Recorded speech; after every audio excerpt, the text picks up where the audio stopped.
The room glittered with affluence. Silk gowns swayed like whispers. Champagne flutes shimmered under chandeliers, and laughter echoed across the marble floors of the Blackwood estate.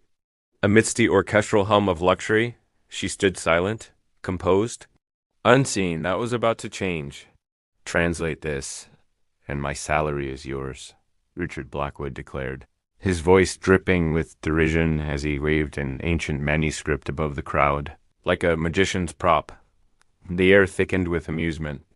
As his elite guests chuckled, the challenge clearly a jest. Maria, in her crisp server's uniform, was an easy target. To them, she was furniture present, but irrelevant. What they didn't realize was that within 60 seconds, their laughter would vanish. So would their certainty.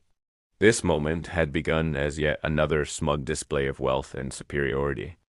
Richard, heir to a global shipping empire, had recently unearthed a mysterious document buried among his grandfather's belongings. Covered in cryptic symbols, it had resisted the efforts of renowned linguists and scholars for months. It was, in his view, little more than an amusing curiosity, a relic to parade at dinner parties. And tonight, it became a punchline. "Let's liven things up," he announced, his smirk as wide as his arrogance. "Our help here looks educated." "Maria, is it?" She gave a restrained nod, her jaw clenched ever so slightly. "I'll make you a deal," Richard continued. "Translate this manuscript, and I'll give you my entire annual salary. $1 million. The room erupted in laughter. Someone muttered, "Oh, this should be good." But Maria didn't. Smile. She stepped forward, shoulders squared, and took the fragile manuscript into her hands. The atmosphere shifted slightly, not enough to register consciously, but enough to silence the whispers. They expected confusion, hesitation, failure. What they got was revelation. Maria's eyes scanned the document with calm familiarity. Then, she cleared her throat and began to speak, her voice quiet but unwavering. "This is written in a rare East African liturgical language," she began. "It was used in trade documentation during the 15th century. The laughter ceased. "It's a deed detailing early commercial exchanges between African and European merchants.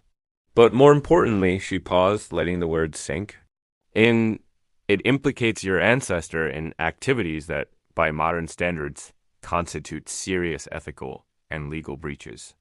A stillness fell over the room, the kind of silence that follows catastrophe. Richard blinked, stunned. His hands trembled slightly as he gripped the manuscript, suddenly aware that what he held wasn't just a curiosity, it was a confession. "Centuries old," Maria continued, her tone sharpening. "I hold a doctorate in ancient languages from Oxford. My research specializes in the obscured legacy of colonial exploitation and its ongoing repercussions.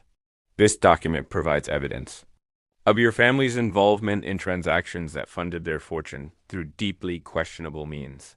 Some of that wealth," she added pointedly, "may still be subject to restitution." A wave of unease rippled through the guests.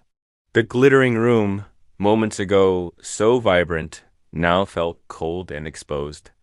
Then Maria extended her hand. "Now about that salary." Richard opened his mouth, but no words came. The man who had mocked her now stood cornered, undone by the very knowledge he had presumed she lacked. And Maria wasn't finished. She pulled out her phone and displayed a screen. A recording app glowed on it, still running. "Verbal contracts," she said smoothly, "are legally binding. Especially in a room full of witnesses." No one laughed now. By morning, the funds had been discreetly transferred to Maria's account. No news outlet ran the story, but the tale spread nonetheless, especially among academic circles and advocacy networks. Maria used the money to expand her research, fund projects reclaiming stolen cultural heritage, and support communities, still healing from the scars of colonialism. As for Richard, he learned a brutal lesson.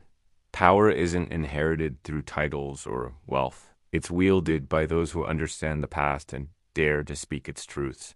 In that ballroom, beneath all the chandeliers and pretense, it wasn't the heir who held the most power.